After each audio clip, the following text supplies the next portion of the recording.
Chapter 4, Chemical Reactions and Chemical Quantities. This is a quote from Linus Pauling, famous chemist. I feel sorry for people who don't know anything about chemistry. They are missing an important source of happiness.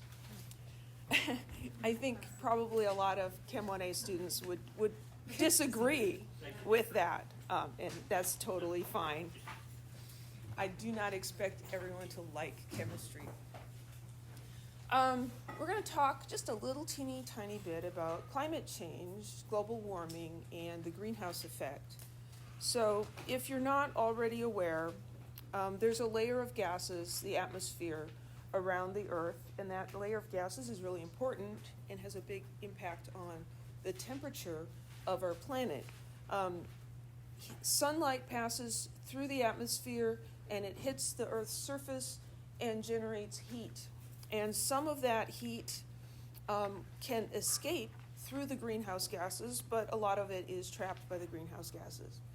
And so the temperature of our planet depends strongly on how much heat is allowed to get through the gases and how much is reflected.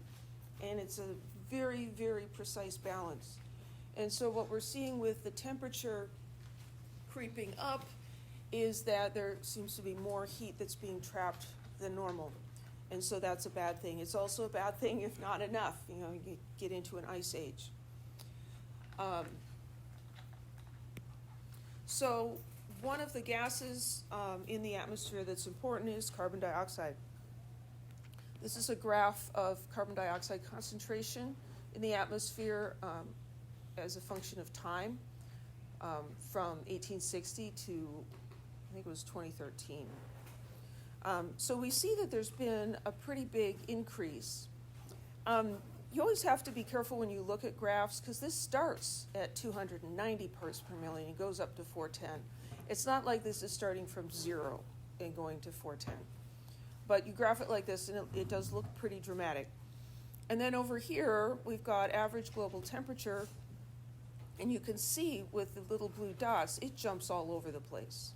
And so the red line is taking a running average of 5 years, and we see that's a little less wiggly. But we see a similar looking increase in the temperature. The big question is, are these trends causal? Is one causing the other?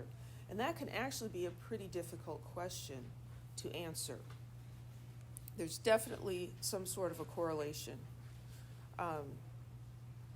I think most scientists would agree that the carbon dioxide is causing the temperature increase, but you could, just looking at these graphs, you could say, well, maybe the temperature increase is causing the CO2 increase, right? There's nothing in this information here that specifies causality.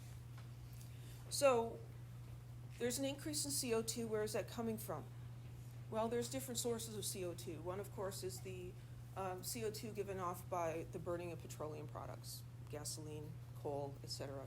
But another source of CO2 is natural. It's from volcanic action. Volcanoes not even erupting necessarily, but just in the process of existing, they emit carbon dioxide into the air.